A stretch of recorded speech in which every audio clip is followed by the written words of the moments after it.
The Holy One, blessed be He, looked into the Torah and created the world.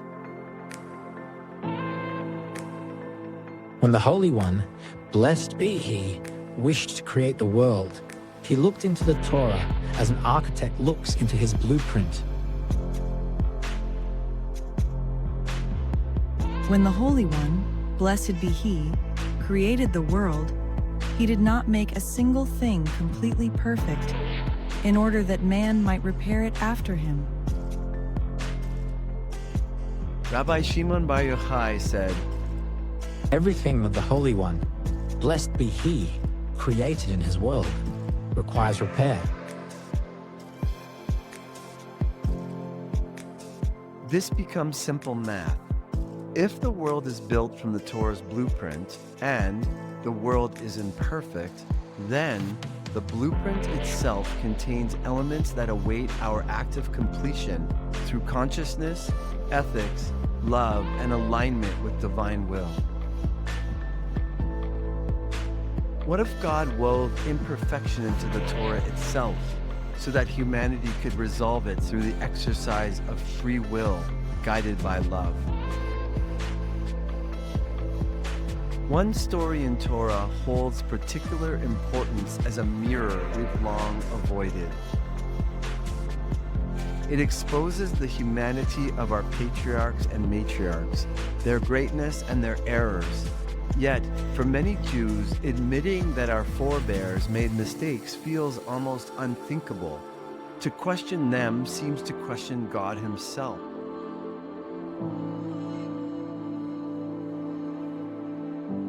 But refusing to see their missteps keeps the world unhealed and the Torah in suspended disrepair. Facing these moments is an act of courage and honesty, acknowledging our share in healing the world by bringing light to what remains unresolved in Torah. It means reading not just with the mind, but with the heart, without exclusion, without judgment, seeing the same spark of life in every soul.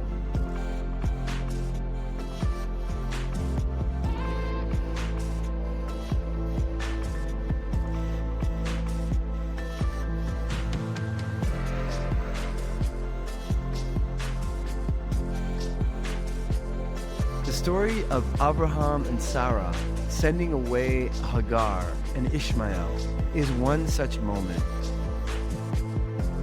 An ancient fracture still waiting for us to recognize it, lift it into light, and to heal it. Sarah's laughter was the sound of a promise fulfilled. After a lifetime of carrying the sorrow that came with barrenness, especially in a time when a woman's worth was measured by the children she bore, she was barren no more. Against all odds, at 90 years old, she held in her arms the child God had promised. God has made laughter for me. All who hear will laugh with me. Genesis chapter 21, verse 6. In that moment, laughter was the joy, gratitude, relief. It was Sarah's invitation, come, share my joy, laugh with me at the impossible made real.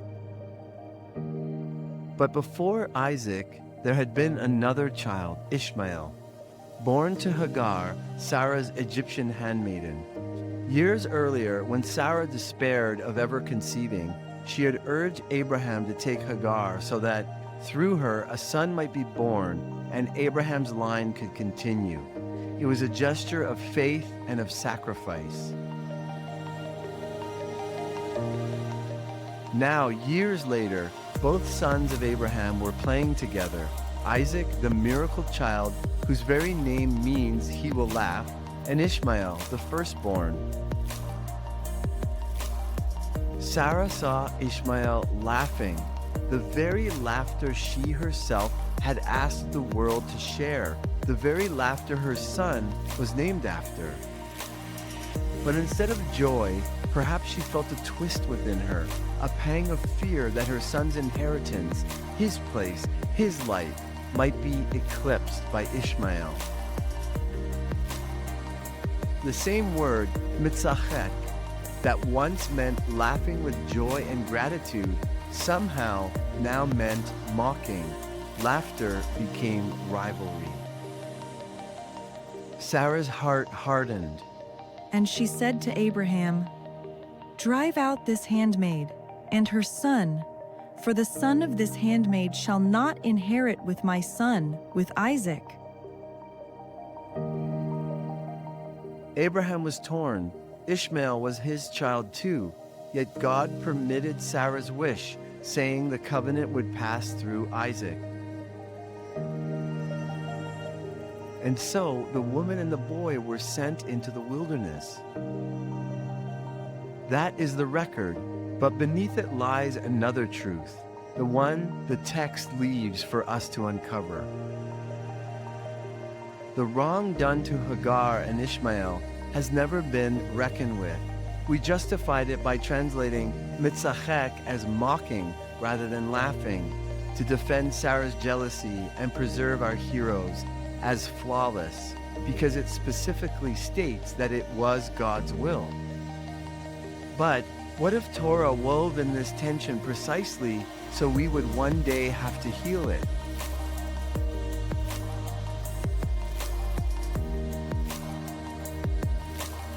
The Torah is the blueprint of the world.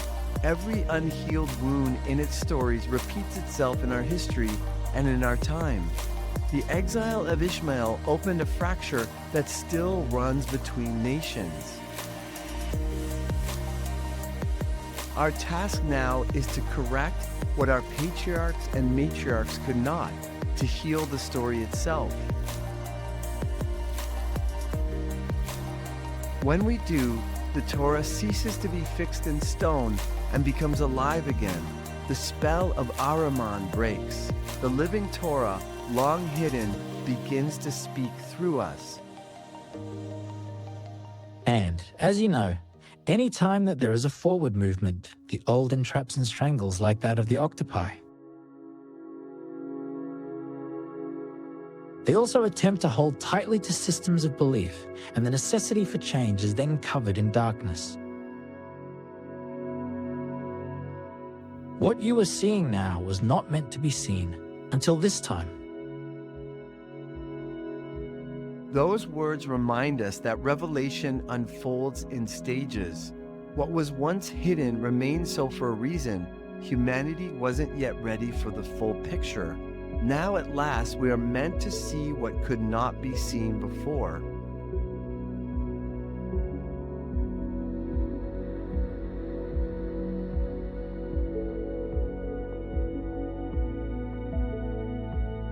With God alive within us, we are the ones who must finish what was begun, to lift the written word into the fire of the living word. When that happens, the story once thought bound to endless conflict and seeming to be chiseled forever in stone can rise, transform, and heal to the moment before the rift. Recall from part 1, Yahweh is the divine power that helped forge the I within humanity, the force that shaped self-awareness through separation. Jehovah, or Yahweh, is the divine being through whom man first learned to say, "I am," to himself. Thus was prepared the possibility of self-consciousness. The mission of the Hebrew people was to make this I consciousness firm, to harden it as the seed of future human freedom. Through the Torah, Yahweh shaped and hardened the individuality of the Jewish people so they could stand upright as bearers of the divine name, I am that I am. That formation required distinction, nation from nation, Isaac from Ishmael. It was a necessary phase in humanity's evolution, the birth of selfhood through separation.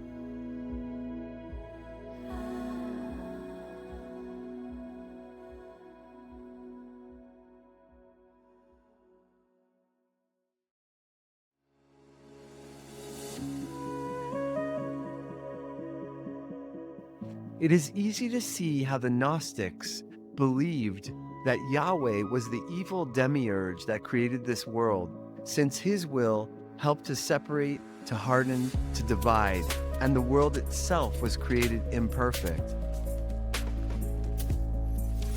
The Gnostics, Valentinus, Basilides, Marcion, mistook this hardening for evil.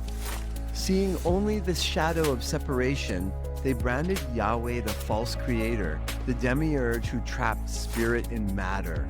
But that judgment came from partial sight, failing to see the difference between Yahweh's necessary incarnational purpose in the physical world and Ahriman's impulse to bind spirit in matter. They lacked the wisdom to see both sides of the truth, fixed instead on seeing the world's imperfections as a flaw or the incarnation of the divine into matter as a prison.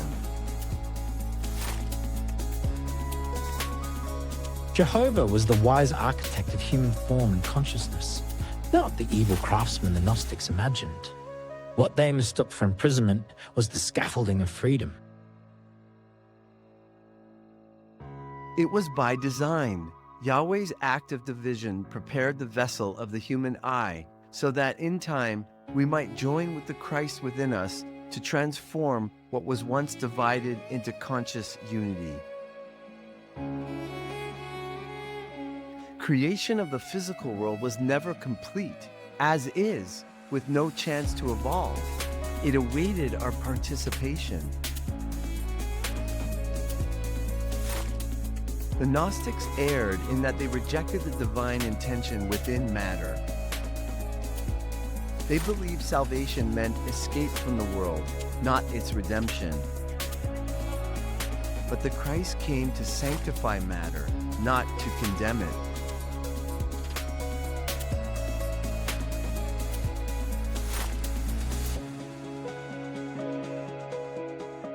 The separation fulfilled its task.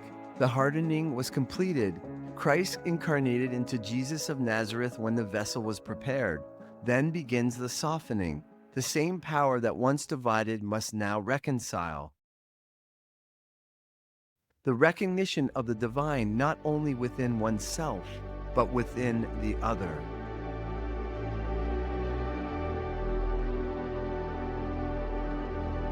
The impulse of Jehovah led men to find God as the eye within, the God who reveals himself through the blood.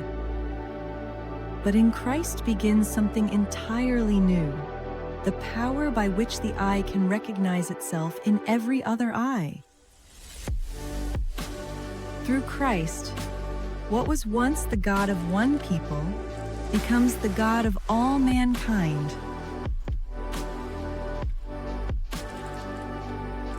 Yahweh's mission was to individualize. Christ's mission is to universalize. They are aspects of the same being, one embedded within matter, paving the way for the other.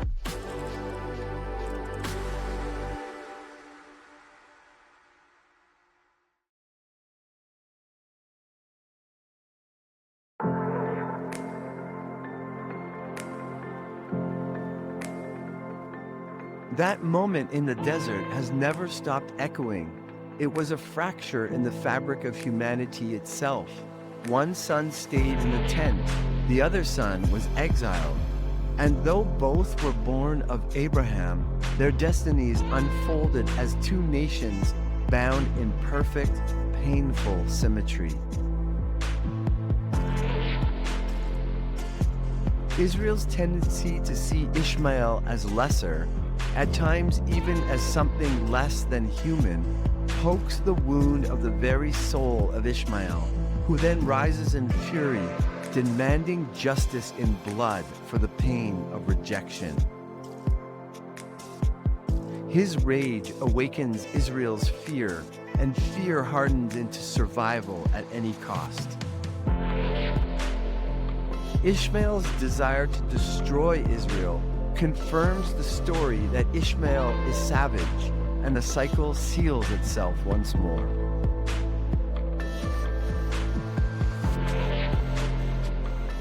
Israel even mistakes Ishmael for Amalek, the eternal enemy of the Jewish people. But Amalek is not a people. It is a spiritual reflection of the world is against us, fear made manifest within the Jewish people. Scripture says the hand is against the throne of Yah, and that hand has always been Israel's own. Whenever it doubts, fears, protects itself from others, and acts without love. In those moments, Amalek is born and Ishmael enacts it. Israel, it would seem, must be the one to end the cycle by repairing the primary problem.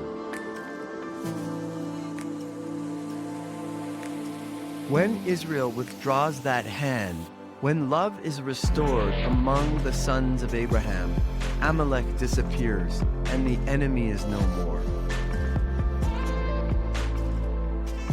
The Torah tells us that God comforted Hagar, that Ishmael was not abandoned, that a great nation would come from him as well. Yet the wound remained, and perhaps it was meant to, because what is written in Torah is not just what happened, but what must one day be healed. Yahweh's purpose in the Torah has been fulfilled. The covenant of distinction has done its work. The next act is ours, to open the tent again. This wrong must be righted. We must recognize Ishmael, not as rival, but as brother. What was once exclusion must now become reconciliation. The story can end differently, by choice, not by the assumption that the written Torah has already decided our fate. When we face this story and take responsibility for its shadow, the true healing of Torah begins, and with it, the healing of the world. The mission of Tikkun Olam comes alive. The call to be a light unto the nations is realized. That light is the light of Christ, recognized by those in whom it lives. When we embody that light and act from it, our destiny moves from word to reality, and the whole world is set free.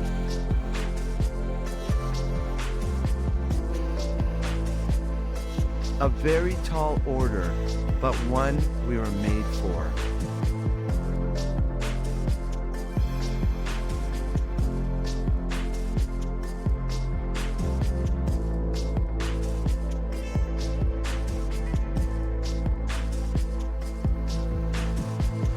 I have gone by the name Moshe Daniel.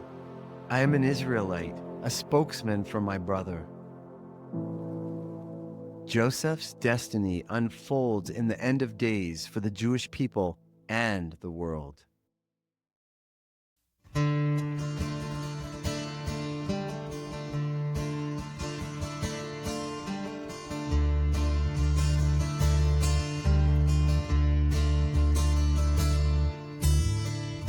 You know I was doing alright. I saw the good land and I knew I was home. I don't know why I struck that stone. War could have ended, but I put my hand on the throne. I walk so long, the path ahead is faded, my strength is gone, and I'm not going to make it.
is a place freed from the week's labors, and a land with a rule golden for its neighbors.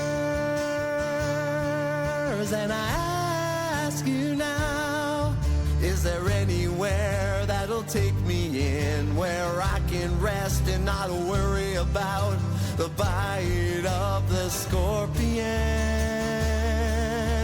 Whoa, I can loosen the knots of the lives I've tangled. I brought a law to my people that no one else wanted to take. Homes to be chosen and equal with the lots on the outside. I drew a line with my people that they swore they'd never break. Homes where I share myself and I don't have to hide. I caught my people worshiping and I made them fear the quake. Homes where the rain won't drown and the gas won't leave me strangled. They thought that we could take it, and that was no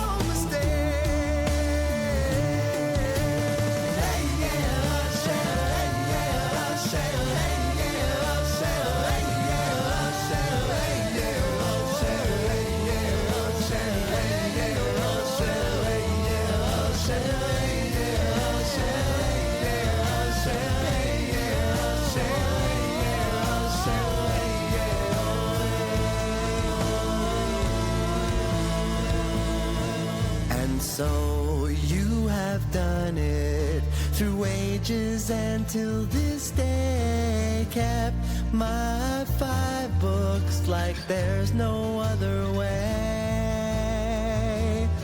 And through stages and through sages, through ravages and pilgrimages, by sealing it for no leakages, you survived the suffering in the cages.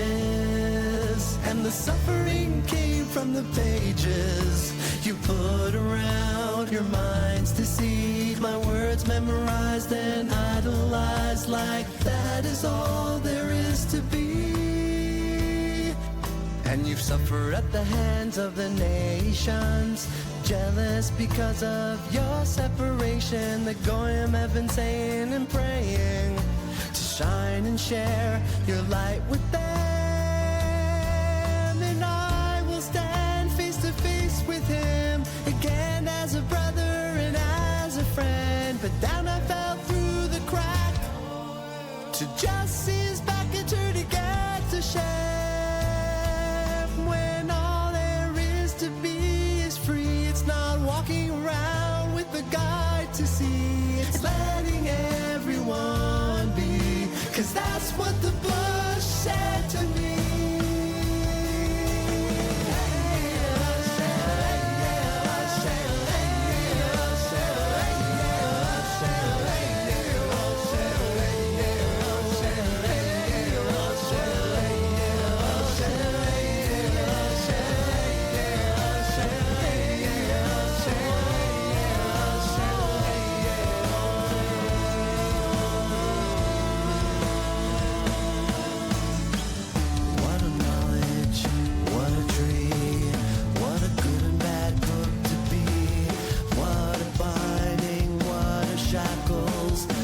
Slapping around for shackles. What an amazing fulfillment of service. All of our people, we deserve this. What an investment of civilization. Israel in every nation. What a book, what a deed, what a task they asked and we agreed. What a challenge, what a chance, what a continual endurance. What a joy, what a nafas, what a pain in the toughas. What a double-edged sword that kept us separated from others. That place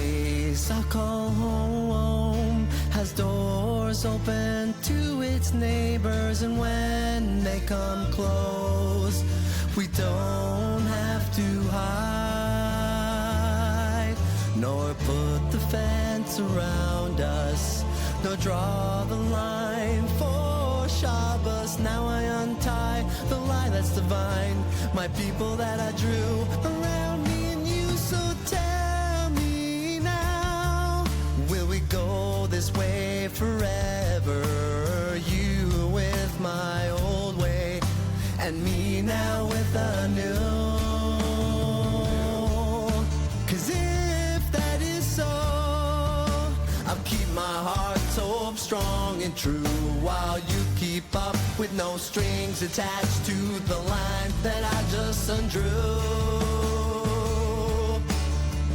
Based on the old one that I brought you for service that you did do, and now my people, your new service begins anew in you. I knew you.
Take